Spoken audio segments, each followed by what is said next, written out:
Hello students and welcome back to your chemistry class. आज की class में हम चैप्टर 1 से रिलेटेड एनसीईआरटी एग्जाम्पलर के प्रॉब्लम्स डिस्कस करेंगे।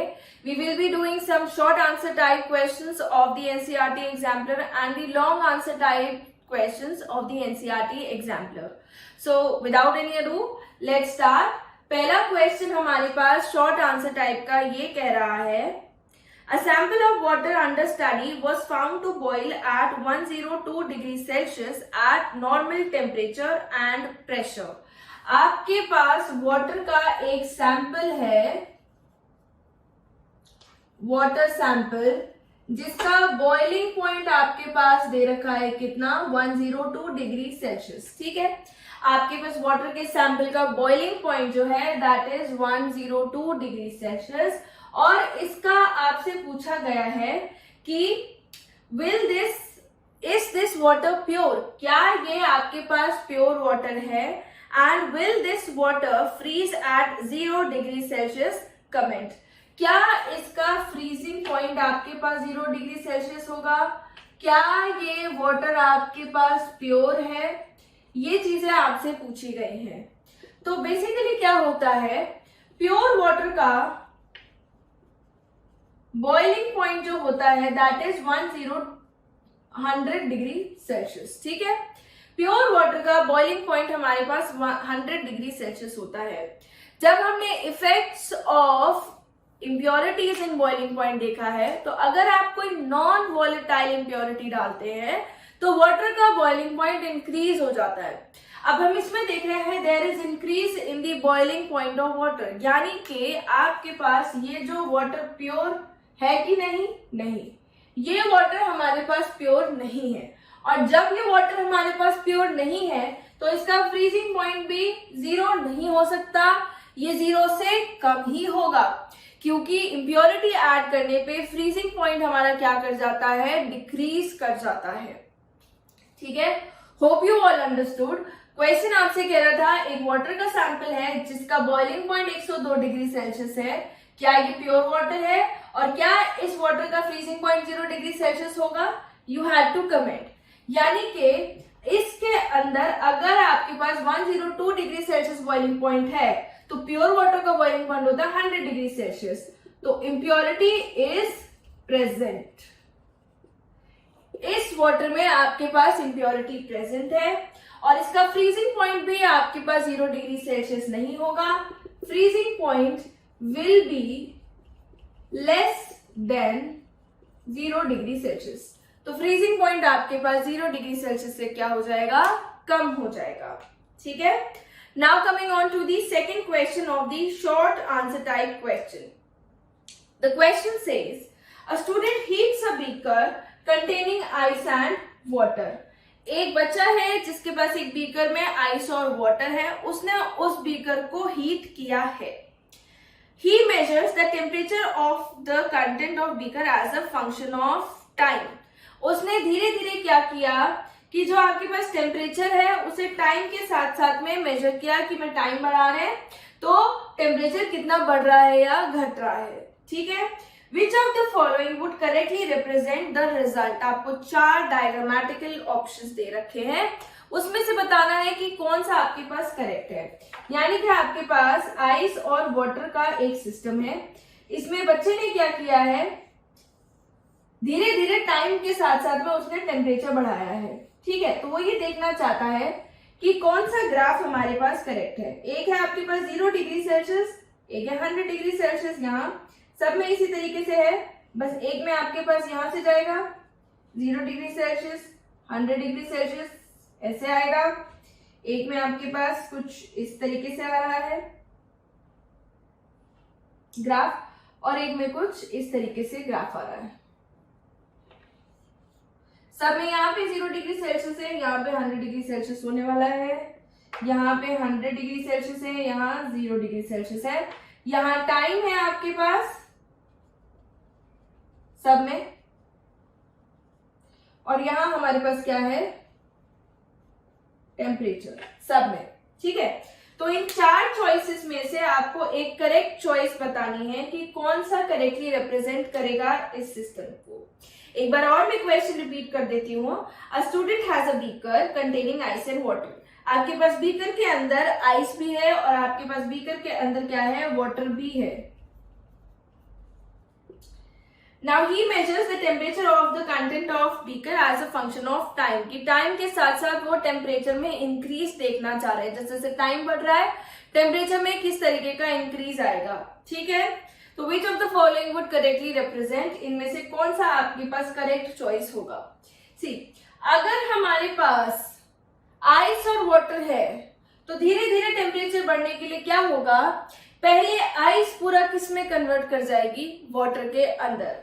और जब आइस पूरा वाटर के अंदर कन्वर्ट कर जाएगी तो 0 डिग्री सेल्सियस पे पहले आपके पास क्या होगा, टेम्परेचर कांस्टेंट हो जाएगा।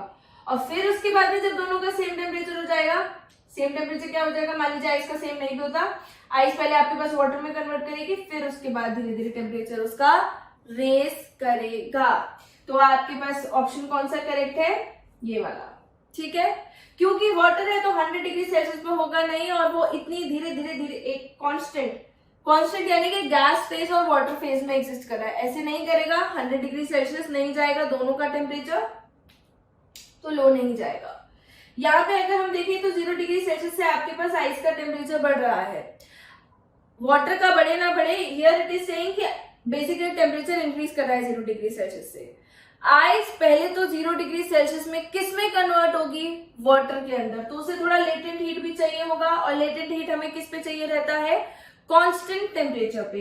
इनमें से कहीं पे भी आपके पास कांस्टेंट टेम्परेचर नहीं हो पा रहा है, सो this is your correct option. ठीक है, इसमें आपके पास जो है वो वाटर का डिक्रीज कर रहा है, और डिक्रीज करने के बाद जैसे आइस पे कांस्टेंट हो गया, लेकिन आइस आपके पास वाटर के अंदर भी कन्वर्ट करेगी, आइस का टेम्परेचर भी इंक्रीज करेगा। So this is your incorrect option.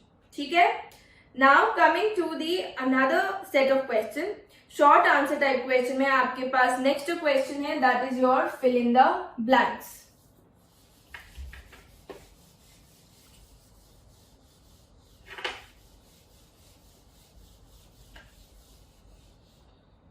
Fill in the blanks में आपके पास सबसे पहले ये बोला जा रहा है, पहले वाला, evaporation of a liquid at room temperature leads to a dash effects. Evaporation की वजह से आपके पास क्या हो जाता है, कूलिंग इफेक्ट। इवेपोरेशन की वजह से हमारे पास होता है कूलिंग इफेक्ट, क्योंकि इवेपोरेशन जहां पे होता है, इवेपोरेशन में क्या होता है, सरफेस से एनर्जी ग्रैब करते हैं पार्टिकल्स और इवेपोरेट हो जाते हैं, और सरफेस को क्या कर देते हैं, ठंडा कर देते हैं। Now evaporation causes cooling effect. The other part is, at room temperature, the forces of attraction between the particle of solid substances are dash than those exist in the gaseous state. Obviously, जो solid state के particles होते हैं, उनमें आपके पास ज्यादा forces of attraction होती हैं with respect या in comparison to the particles of gases at those temperature. ठीक है, तो इसका आंसर आएगा आपके पास स्ट्रॉन्गर।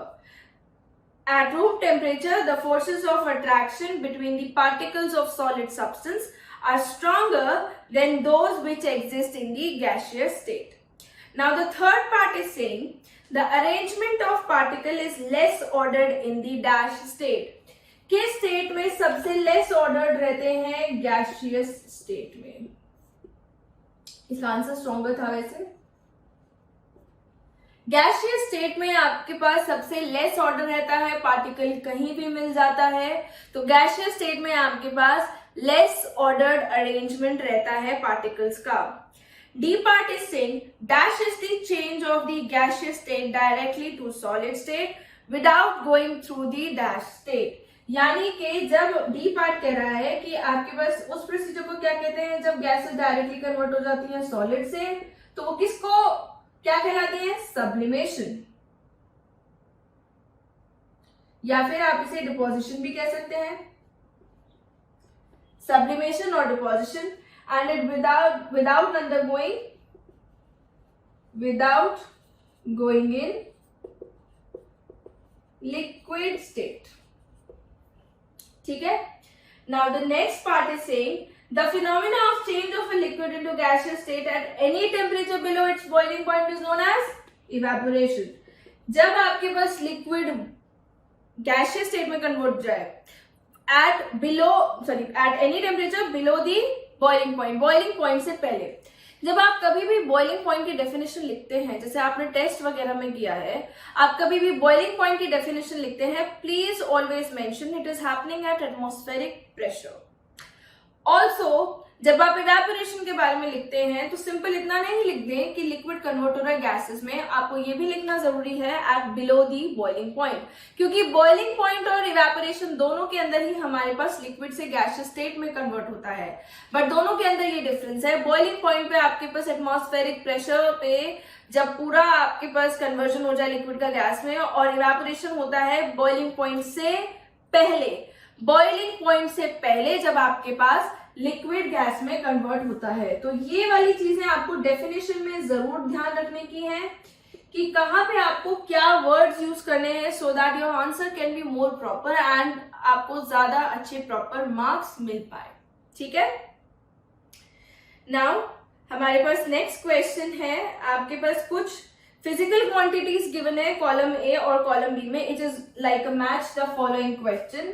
तो अगला क्वेश्चन कुछ आपके पास मैच द फॉलोइंग टाइप का है. इसमें आपके पास कॉलम ए में कुछ ऑप्शंस है और कॉलम बी में कुछ ऑप्शंस है. आपको उनको क्या करना है, मैच करना है. तो कॉलम ए और column B.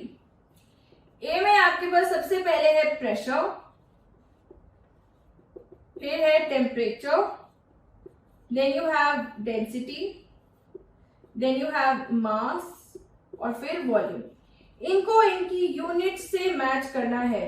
It is very important that you learn कि कौन सी वाली आपके पास जो क्वांटिटी होती है, कौन सी फिजिकल क्वांटिटी के आपके पास क्या यूनिट्स होते हैं, ये लर्न करना बहुत जरूरी है, बहुत मैंडेटरी है, ताकि आप आगे जब भी कैलकुलेशंस करने वाले क्वेश्चंस करें तो आप उनके साथ में उनके एसआई यूनिट्स भी लिखें.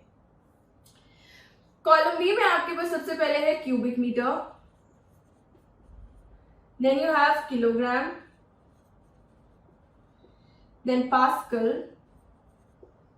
देन केल्विन, देन किलोग्राम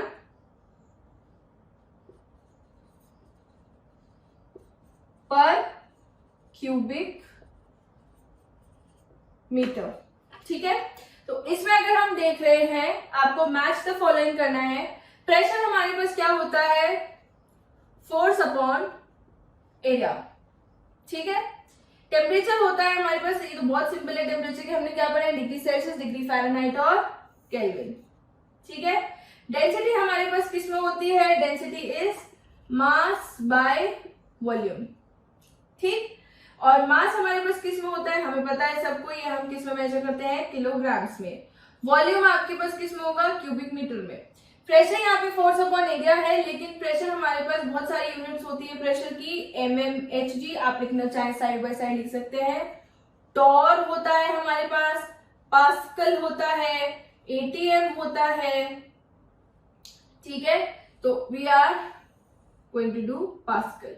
ठीक है. तो डेंसिटी हमारे पास क्या हुई, किलोग्राम. मास अपॉन वॉल्यूम है, तो मास का किलोग्राम, और पर क्यूबिक मीटर यानी कि वॉल्यूम. तो density is your kilogram per cubic metre. So this is your fourth question of the short answer type questions, जिसमें हमने करे हैं कुछ मैच द फॉलोइंग ऑप्शंस. ठीक है.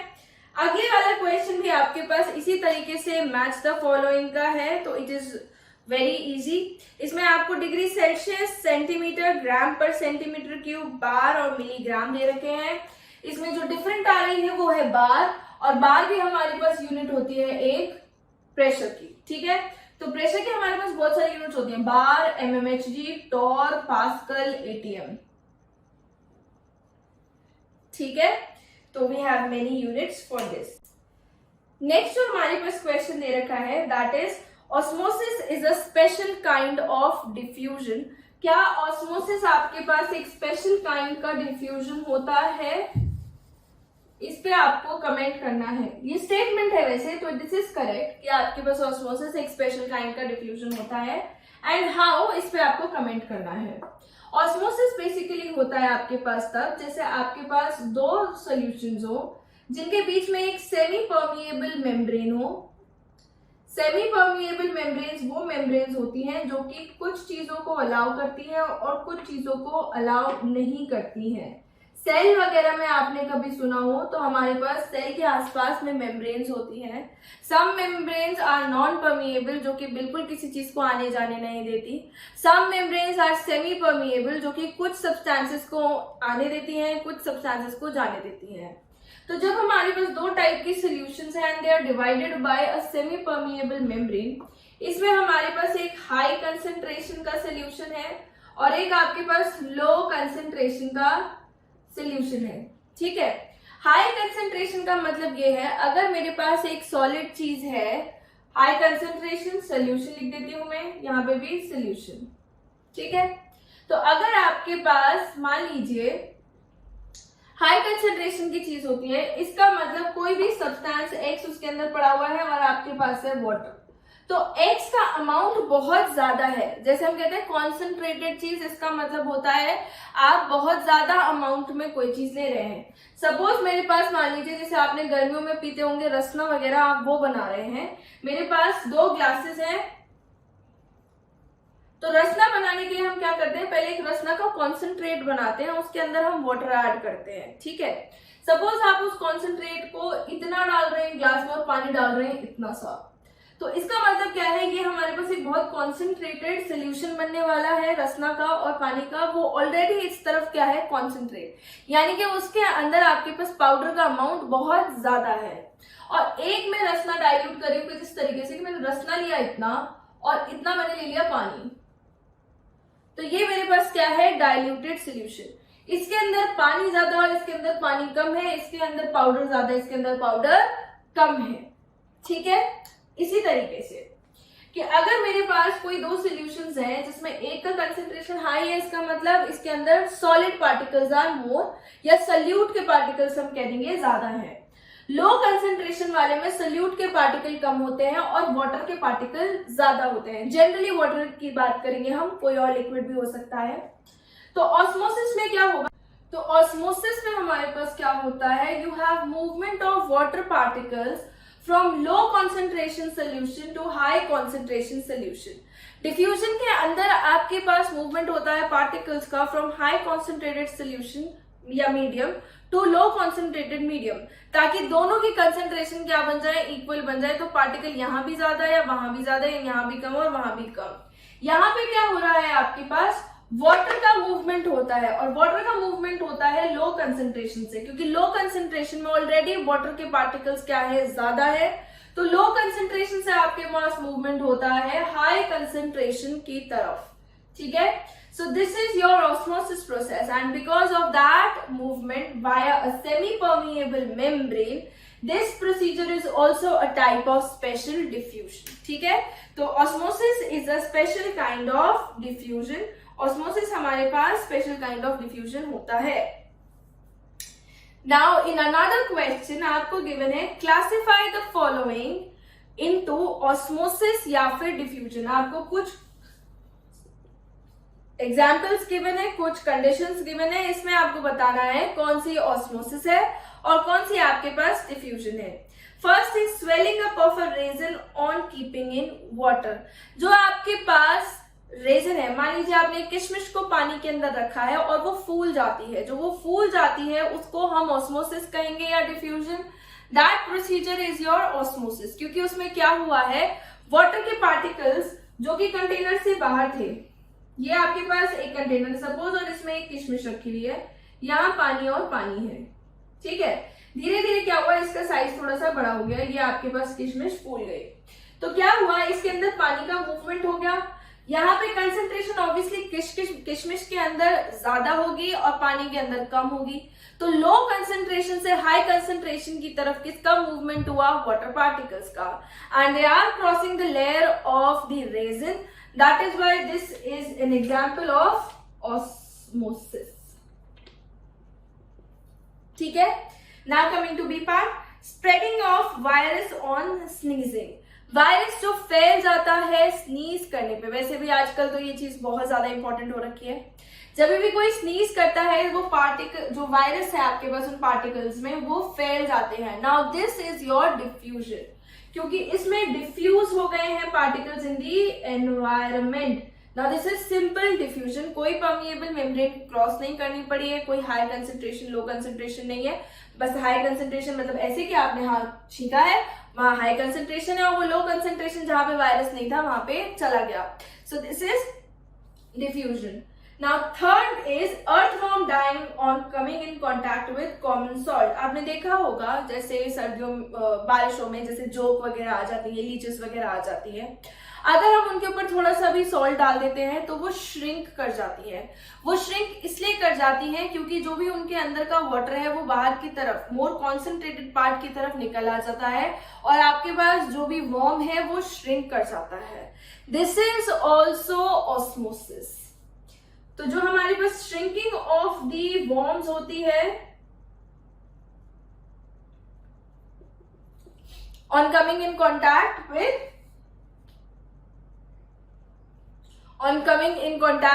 NaCl यानी कि सॉल्ट, जैसे हम सॉल्ट छिड़क जाते हैं जोक पे, लीचेस पे, वर्म्स पे, तो वो सिकुड़ जाते हैं। And that shrinking is only because of the movement of water particles from the lower concentrated area to the higher concentrated area, और दूसरी वाली चीज आपके पास श्रिंक कर जाती है।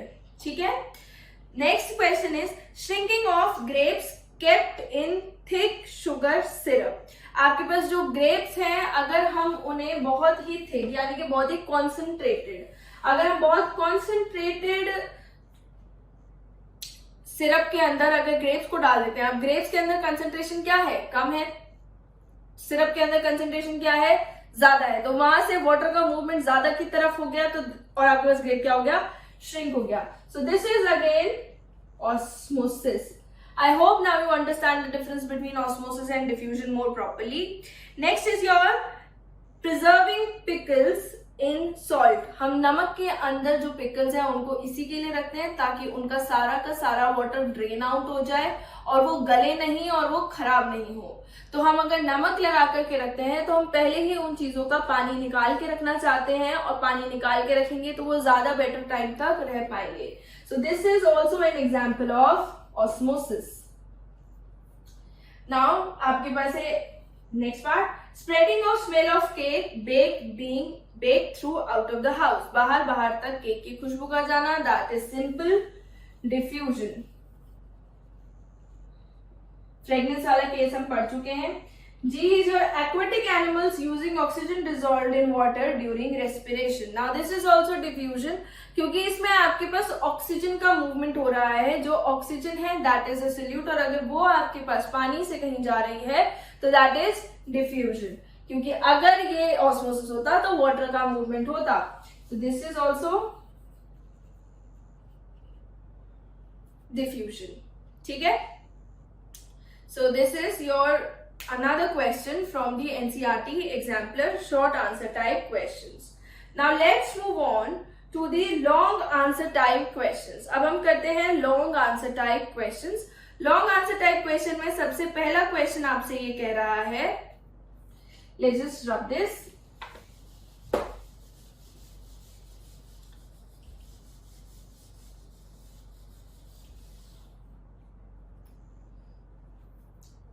You are provided with a mixture of naphthalene and ammonium chloride by your teacher। Suggest an activity to separate them with well-labeled diagram। आपके पास naphthalene और ammonium chloride है जो आपके टीचर ने आपको दिया है और आपको उसे सेपरेट करना है। तो आप किस तरीके से उसको सेपरेट करेंगे, इसको आपको डायग्रामेटिकली बताने की जरूरत है। ठीक है,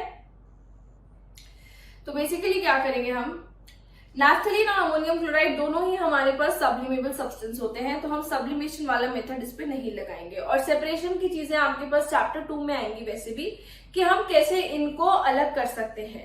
but there is one method. अगर आपके पास होता है नैफ्थलीन और you have naphthalene and you have ammonium chloride. Ammonium chloride is NH4Cl। ठीक है, ये आपके पास वाटर सोल्यूबल होता है and this is insoluble in water.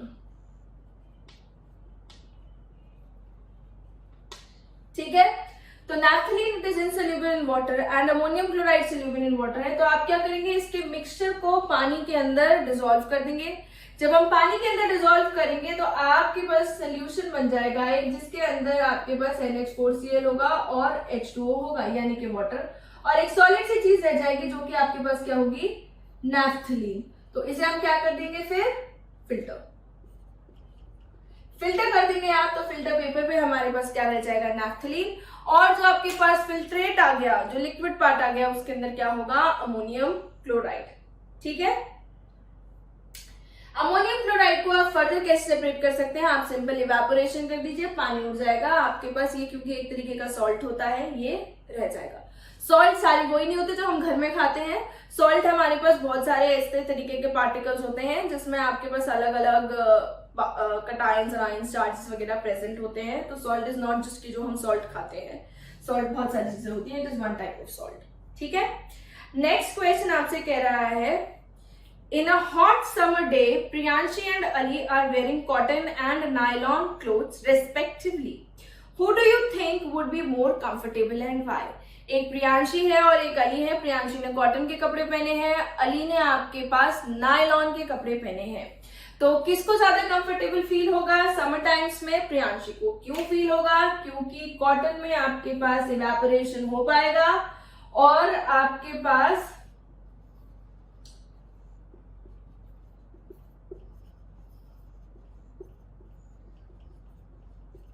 More comfortable.